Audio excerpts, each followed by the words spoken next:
Yay, and here we go. Let's see. Oh, it looks great. Hey, everybody, life storytellers and everyone else who's watching. I need to turn that down. There we go, so I don't get double. This is Stacy Brookman, life storytelling and resilience expert. And this is Real Life Resilience Today, a live video show where we talk about resilience topics. And today I have my good friend, Suzanna Quintana, and she has just written an amazing book. And it's something that really is important to all of us. And it's that you're still that girl. You're still that person, the girl you used to be. So I'm going to bring in Suzanna. And hey, there you are. Welcome. Hi. You know what? I wish I had a copy of your book. It's not here yet. Do you happen to have a copy you can share with us or show us? It's not, it hasn't been released in March, and then the ebook will be released. And then a few months after that, then the print book will come out. Okay, perfect, perfect. So tell me a little bit about the concept behind this book and why you wrote it. Sure. So the reason I wrote it is because I just consider myself on the same road as everybody else who's recovering from any type of abusive relationship, but particularly a narcissistic abusive relationship. And so when I was at the beginning of that journey, it was women who were farther ahead who shared their stories of how they escaped, recovered, and healed. So I just came to a point where I thought, you know what, I need to write this book and share my own experience, because now I am further down the road and I want to help those who are, back where I used to be or back where you used to be, right? Right. To shed some light on the journey of what it takes to recover and to heal. And in fact, it is possible. I think so many of us, when you've been through narcissistic abuse or any type of emotional abuse, you lose that and you think, I'll never get back to those hopes and dreams. I'll never be able to, I'm changed permanently. And it's true, you are changed permanently, but you can get back that hope. You can get back that enthusiasm for life, that passion for all kinds of things you had passion for before that abusive relationship, correct?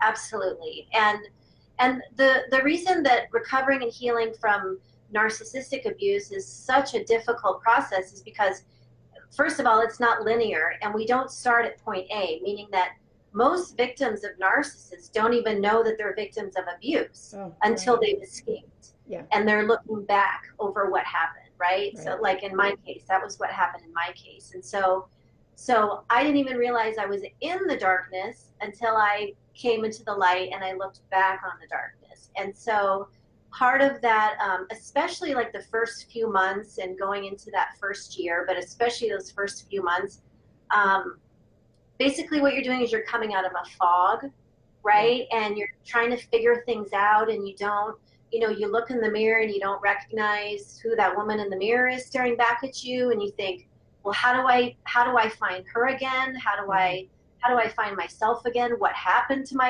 what happened to me?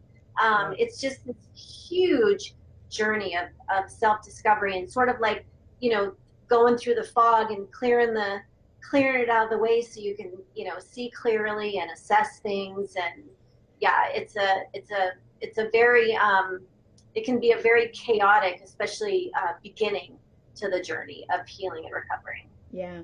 And I love that you said it's nonlinear. It reminds me of that graphic that I've seen, like a woman's mind is like all this, like this. But that's really a journey to healing. And a lot of it at the very beginning involves a lot of shame and embarrassment. Like, I can't even believe I allowed this to happen.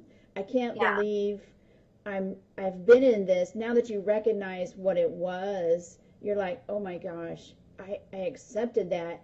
And that can be a barrier for moving forward, can't it? Absolutely. I mean, I think that's really once you come out of the fog and you realize, okay, I was a victim of abuse, and then going through the process with a narcissist. What most of us tend to do is then we want to learn everything about narcissists, right? We want to learn everything about everything that we can because it empowers us, right? I can write a dictionary. Right. But what that includes is then once you start learning about how narcissists manipulate you and lie to you and use you, and that, basically everything was an illusion and they never loved you because they don't know what love is. Right. So then you go through that stage of, oh my God, I feel so stupid. I feel so pathetic. I feel like I'm weak. You just go through this pouring all this shame on yourself, not realizing that you just came out of a place where you've been conditioned to think that everything is your fault, right? Yes. So it's just a natural progression that you would go into feeling shame that not only was I abused, but somehow I must have deserved it because how could I? And then of course, internal dialogue. Absolutely. And then it doesn't help when you have outside people who are like, why can't you just move on? Or why did you stay so long? Or Exactly. Now let's go back even before you're getting out or you've gotten out, and so many people say, gosh, I can't live without him, or I still love him, I still want to go back. Do you have a solution for that, or helping people moving on from that, because you're just trauma bonded, right? Absolutely. Yeah, it's what people don't understand is that trauma bond when you're coming out. And also what victims don't understand is that when you're healing, such as was in my case, when you first come out of it, it's not like you just, now I have no feelings for him and it's, I don't love him anymore and whatever else. You have just been, however you left that relationship, it was traumatic, and your first stages of recovery are traumatic. And then the worst thing that we can do is then we start thinking, well, I still have feelings for this person who hurt me. And essentially then you feel that shame of, I have feelings for my own abuser. Maybe I still love my own abuser. Maybe I'm lonely and maybe I should go back. Right? And the problem with that is that we need all of our energy to be put toward ourselves for recovery and healing. Yes. So if we're using that energy to fight our feelings for our abuser, then our energy is still being put on him or her, right? So we want to, so what you want to do is instead of fighting those feelings, and this is not easy, but this is the part of self-healing that's required, is that you need to come to a point where you just need to let those feelings be. Whatever feelings you have for the narcissist, you just need to let them be and refocus all that energy on yourself. Because any love, I promise you, and you know this too, Stacey, I promise you that any love that you feel, any lingering attachment or whatever, it's like a plant that you don't water, right? It's not going to last. It's eventually going to go away on its own, right? So you just don't want to, you don't have the time and you don't have the resources to take any energy at all to fight how you're feeling. Right. And I like that you said that, because, well, in my own instance, I tried 4 times to leave my ex now, and I always came back because I wanted to not be the one to make it final. I wanted to be the person who is right. You know what I'm saying? You just don't want to. You just don't want to put that final nail in the coffin until it got bad enough. It was bad enough year 1 in, but I waited 10 years. But I don't beat myself up over that. That's my journey, and I had to come to that point. So now, once you recognize what you've been in, and you recognize that you are not the same person, but you really do want to rebuild your life. You want to get back to that girl that had hopes and dreams. I know for myself, early on, I've always loved writing. I wanted to write. And then there was that whole span of you're not good enough, and the whole abusive, all my energy was focused on trying to keep the wheels on the bus right, for the Right. family. And then when I was out, I was like, wow, okay. The first thing I did for myself was take a memoir class and start writing again. So Yeah. what is the first step that other people can do to find themselves again, that girl that they used to be? Yeah. And that's a great point that you brought up, because your experience, and I hope you're recording this, because your Oh yeah. experience will be so great for, for women who are like in your position back then, right? Yes. When you were at the Yes. beginning and figuring those things out and coming out. Yeah, that's the thing about getting in touch with the girl that you used to be, because when you're in the relationship, when you're in an abusive relationship, but with a narcissist, they virtually are trying to erase who you really are, right? So you come Yes. out of it, and they're masters at it, right? I mean, Absolutely. and so let me just address another myth that somehow you're stupid to get involved with somebody like that. I mean, victims are narcissists pick very smart women. They Yes. are people. They pick very talented, creative empaths. So that myth, that we just need to bust that out of the water, that somehow we're deficient in any way. Actually, narcissists choose us because of all our great qualities, right? Right. But then what they do is then they systematically break all those great qualities down so they can have control over you, and so they can, you can feed their supply.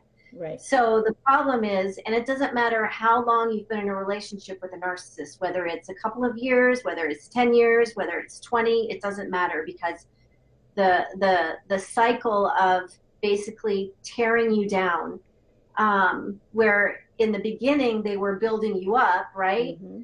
Yeah. So understanding that when you come out of that fog, it's no different than what I felt when it all basically came crashing down, is that it's like in the middle of the night, a hurricane comes through, right? And it rips out your entire house and your life and all your stuff and your memories and everything else. And you're just standing out there looking at the ruins of your house, right? That you did not give consent to this. It just happened. And then you're like, now what? Now what do I have to rebuild, but my house is going to look different when I rebuild, right? I'm still the one building it, and it's still me, but I need to figure out. And the other really important thing is when we're rebuilding our life, rebuilding our house after the hurricane, right? We're not going to use the same materials to rebuild, because we want to bring it up to code and make sure that it better. Exactly, make it better and make it more, with boundaries around it, and so that the next time if a hurricane were to come in, we're going to be ready and it's not going to affect us. Exactly. So that's a really important aspect to it. It's just first understanding that there's two things going on, as far as, yes, you are a different person. I mean, you're still the same person, but you think differently because of what you've been through. You react differently to things because of what you've been through. So anything in your life that you're rebuilding is going to look a whole lot different than the life that you left behind. Yeah, and I like that, because when I teach people to write their life stories, they're right through their tough life, or about the stories of their the tough stories of their life, I always say, you're going to look at this with older, wiser eyes, and that's what builds the resilience. That's what helps you build a better house than you did before, because you don't want to build the old stick house, right? That can be blown away. You want to build a house that is beautiful and, like you said, up to code, and you're looking back at the situation with older and wiser eyes. And you can't do that until you have a little bit of distance from that, right? Absolutely. Yeah. Absolutely. I did have one question. As far as detaching from that emotional connection that you had, how do you do that? Well, that's really the foundation and the crux of the journey, of the healing and recovery journey, is that's what gets you ultimately to the other side, to freedom, is when you can finally, you're You're fully standing and owning your place in the light, and the darkness is completely and totally behind you, along with that attachment to it. Now, when I say attachment to the past, that doesn't mean that you forget the past is there or you move on without looking back. It just, what it means is that you have the strength that when things come back out of your past, right, that you can deal with it without being pulled back there, like we are when we're especially at the beginning of our journey, where you know, something happens like a trigger, or maybe you know, are seeing a post of his on Facebook, which I highly recommend you unfriend, unblock, unfollow, delete, or block. No contact whatsoever, if you can possibly do that. Absolutely. So you get to a point where, you know, again, I'll go back to the hurricane, you know, so you're rebuilding. So in my case, for example, I start rebuilding my house, right? And I have children, so it's like, you know, it's our cocoon where we're rebuilding our house and we're putting a strong roof on, and we're putting but those things come especially in the beginning, and especially if you have children with a narcissist,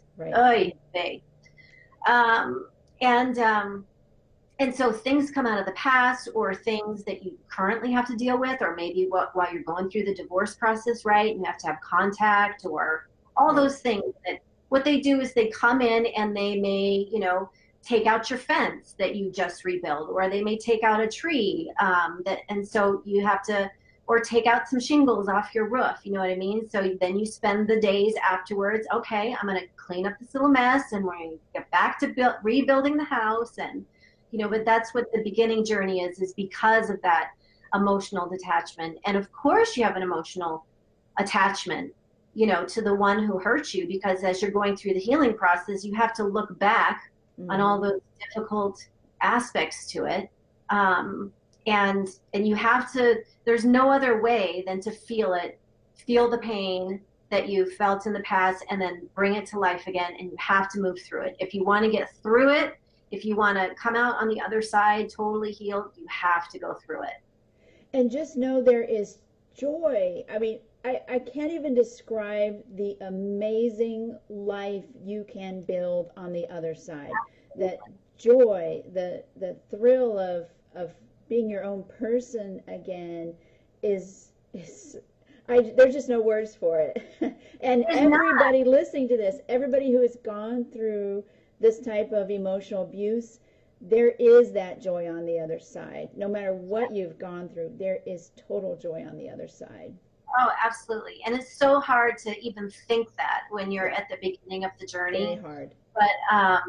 But yes, there's not anybody that, you know, who has come out on the other side. It's such a celebratory feeling, right? Because you're like, I'm free of the narcissist, and I never again have to endure that. I never again have to listen to that. I never again have to be lied to or manipulated or cheated. All the terrible things that keep us in the darkness, right? And yeah, I mean, still to this day, and it's been years, still to this day, because I got into a habit early on that I would go outside, and it's easy because I live in Arizona, right? Near you. Yeah. So it's easy with this kind of weather to be happy anyway. But yeah, every single day at some point or another, it used to be every morning when I woke up, but I'd go outside and I'm like, thank you. I'm so grateful to be out of that. Yes. Yeah, and it starts with the little small wins. Like I remember the first time I was by myself and I'm like, I can choose to go to a movie and watch whatever movie I want. And it for other people who have never been through this, you have no idea. But that is a huge win, to be able to go to a restaurant and choose the meal and be free to be without criticism. Yes, or just to figure out what you like and not have to, you know, one thing that we victims share of narcissistic abuse is that we live with a Jekyll and Hyde, right? Yeah. Yes. And in the beginning, we get more of the good guy and less of the bad guy, but there are signs. Mm-hmm. And in the end, we're getting more of the bad guy and less of the good guy. So, but it is that Jekyll and Hyde, and for me, that was the most freeing, is that not having to either have him come home at night, or I would have to go, you know, just having to see him at night where it's like, what mood is he going to be in? Mm-hmm. What's he going to say? Walking on eggshells. You know, yeah, just that walking on eggshells, just that whole, and being able to go out and, I mean, like you said, it sounds crazy to anybody who's never been in it, but just to make decisions, and especially me because I still have kids living at home, you know, and so, and as a mother, that was one thing that he always, you know, took me down for over the years. It was a slow and like, you know, Chinese water torture. It was a slow degradation of my position as a mother, which was the most important thing to me. Yeah. And I couldn't do anything right. So nowadays, just making decisions for my kids, you know, that now that I follow, now that I listen to that girl that I used to be, or you can call it intuition or gut instinct or whatever you want to call it. But now that I listen to her and she knows what's going on, she's super, super smart in situations. Mm-hmm. It's just such a freeing feeling because I don't have to worry about coming home and thinking, oh God, what am I in for? Right. So what are more ways we can cultivate that girl, that intuition, or try to nurture her since she's been hurt so bad? Yeah. Well, the very first thing that we need to do is when we're first starting our recovery journey is that we need to first make friends with the truth. Because if we're not honest and vulnerable and authentic with ourselves, it's not going to work. We're going to find ourselves in the same kind of relationship again with the same kind of man or person. So getting to the truth of understanding that, you know, who is that girl that I used to be? And it could be at any age, you know, when you look back and you just remember like from childhood where that feeling as a girl that you didn't have any limits yet, you didn't have any labels put on you yet, you had a feeling of like when you went outside to play or whatever else, or you were just like, I know I got it all handled and under control and I can do whatever I want and I can, you know, and I'm capable and all that stuff. And for, you know, for many of us, that's different ages. Like for me, I remember like, you know, between 9 and 12 years old, I was just like, I was my own rock star. I was like Wonder Woman, right? Until everybody came in and started, you know, screwing with my head. But you have to be really, really honest. And the truth is sometimes hard because one of the things that we can easily, and I did it too in the beginning of my recovery, is that we can fall into a little bit of a pit of victimhood, right? Yes. Where we start feeling like, oh, I deserve this, or oh, I'm just a magnet for assholes, or I'll never find anybody better, or, you know, just all sorts of that keeps us feeling sorry for ourselves. Or the classic, how could he do this to me? And then getting caught up in those like, you know, surprised and vengeful feelings and whatever comes. It just doesn't serve us. Right. So if you were really listening to that girl, you know, like when I started listening to her and she's like, no, not buying it. Sorry. No, you need to take some responsibility and figure out why this happened. Now, I want to preface that with saying that nobody deserves to be abused, right? I didn't deserve what happened to me. You didn't deserve what happened. I didn't deserve it, no. But in order to prevent, you know, I knew that in order to prevent me from getting into another relationship like that, or just continuing my life with these kind of people, right, is that I had to get down and dirty with the truth of looking back at my life and why did I think so low of myself? Why didn't I have self-esteem or self-worth? Why did you accept this bad behavior from somebody else? Yeah.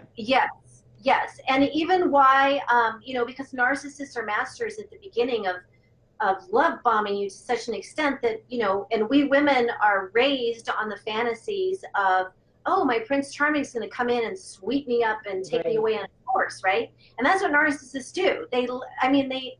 It's very much the same as a fairy tale where they come in on their white horse and they're like, I'll rescue you. Right. And they like the same movies that you do. They love the same hobbies that you do. Everything. They just, you know, I remember that if I had a list of 20 things I wanted in a man, he checked off all 20, and within a very short period of time. Yes. So I had to look back and ask myself, and that girl helped keep me honest when I tried to, you know, start going into victimhood and feeling sorry for myself or making excuses for myself. Right.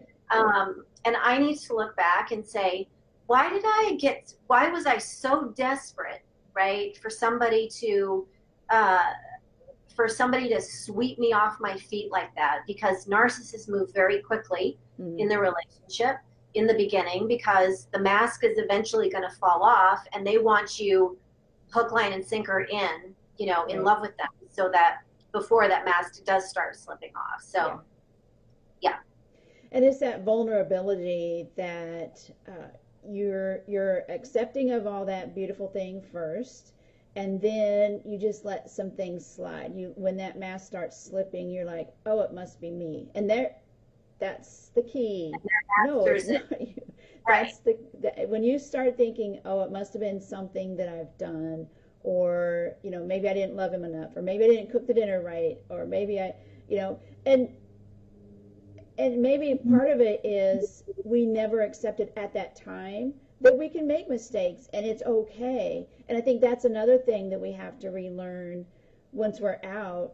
It's okay. We don't have to be perfect. It's okay to make mistakes with your life. It's okay to let somebody down sometimes, and you got to still be okay with yourself, because, you know, in order to move forward. Yeah, absolutely. And again, we, you know, looking back to figure out, because the one thing that you don't want to do in your recovery and healing is you don't want to, if you're going to go through all this pain through the healing and recovery journey, you want to come out of it on the other side and not have to deal with this even possibility of ever again of getting into another type of relationship. Right. And it also helps your other relationships, right? It helps you weed out friends who aren't really friends, or and family members. We all have those. Yeah, family too. Yeah. Absolutely. Yeah.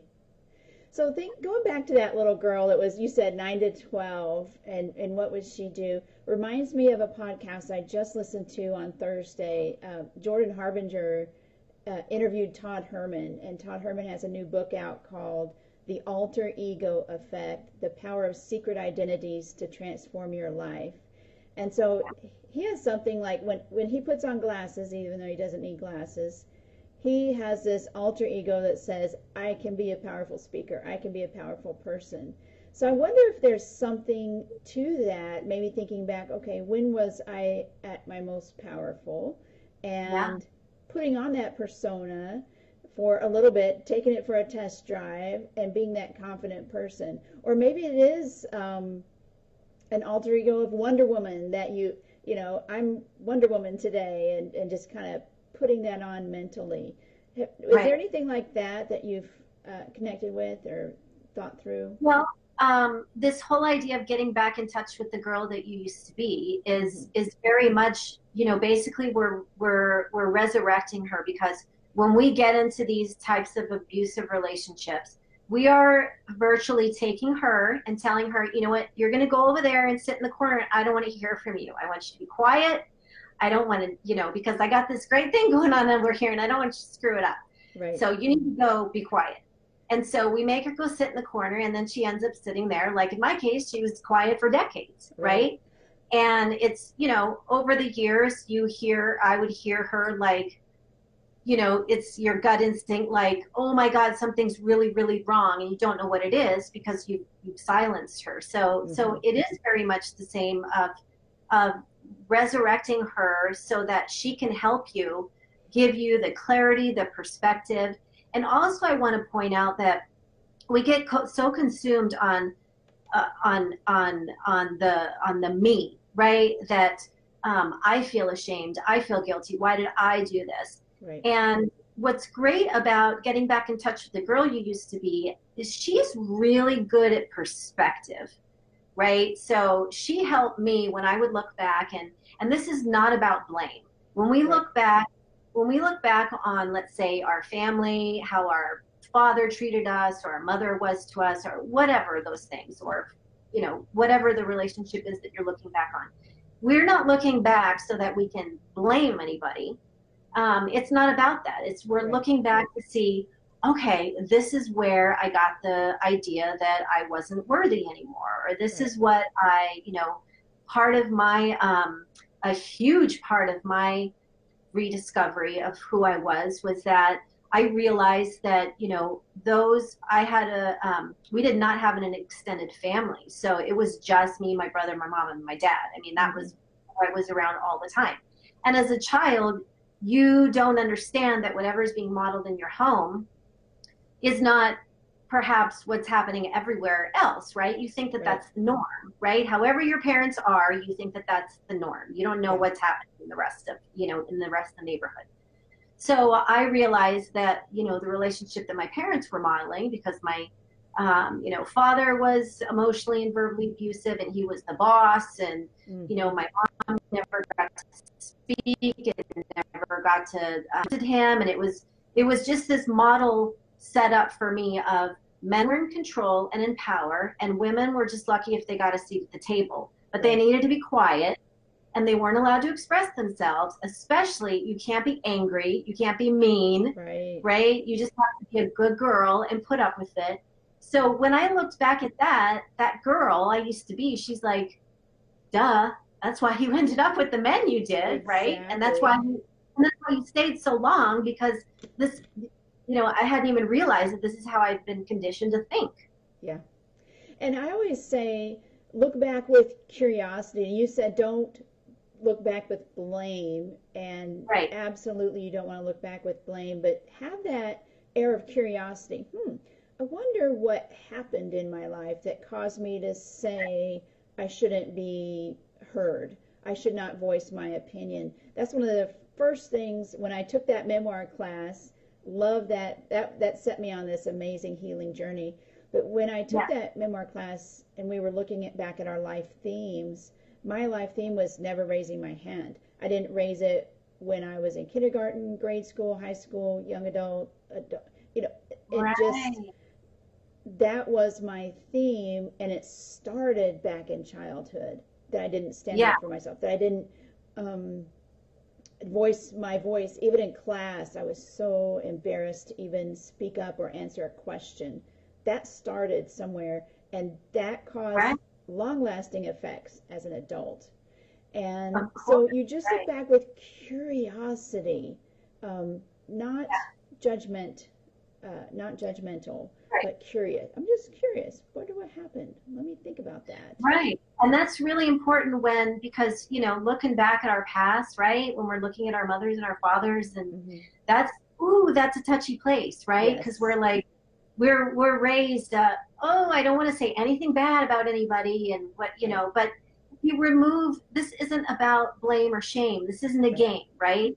Here's the thing. We women especially, we've been taught that if we do speak up, we're somehow blaming somebody else, or somebody else has to be wrong that we can be right. That's not true at all. It's a matter of our own survival. If we look back and we just look at the facts, and that's what I mean about the hardest part of recovery is really getting in touch with the truth and understanding the truth. Is facing that.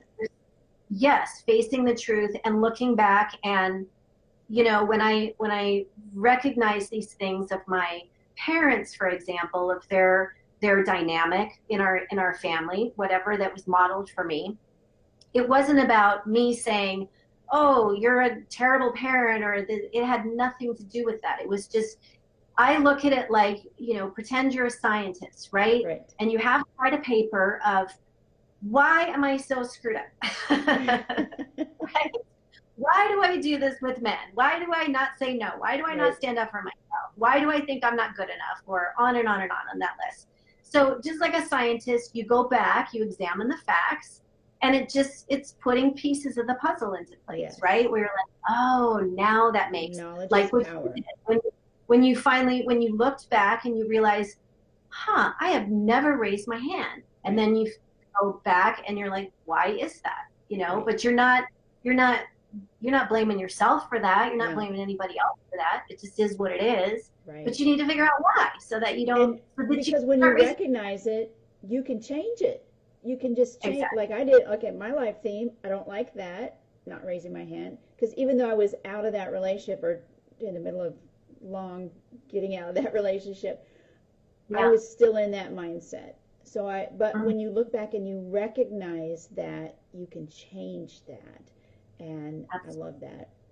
One last question before we get into where they can get your book is how about building support systems? Because when you're going through here, you probably, like if you've been in a long-term abusive relationship, your friends and your family have heard all these stories before. They're like, why are you still there? Or you're out and you're like, and they're like, just get over it, go, just put it behind you, etc. How do you Yeah. build up a good, strong, truly supportive tribe around you?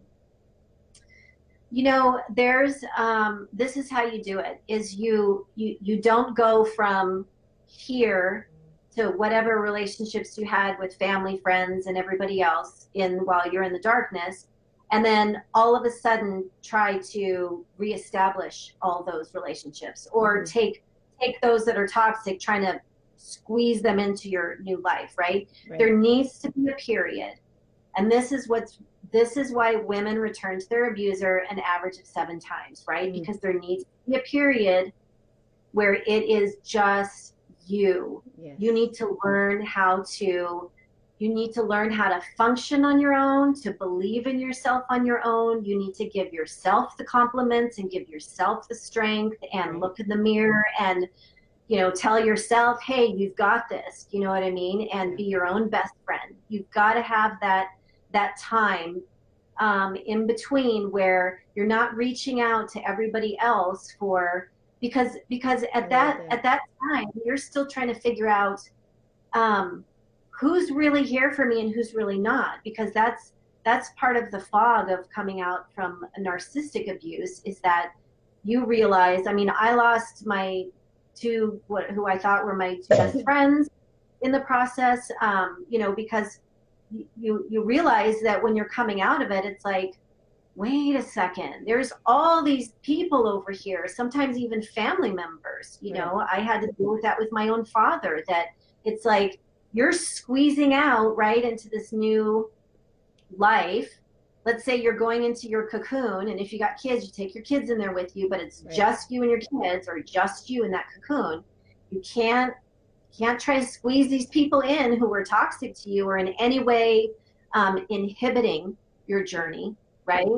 And in order to, you have to go through that tight space, and then when you come out and you're whole and healed, and you can be on your own, right? And you may be Mm-hmm. alone, but you're not lonely, right? Mm-hmm. That's the biggest key. That's, yeah. And then you will start to that's exactly what happened to me, is then you start building better relationships, and you meet true friends, Right.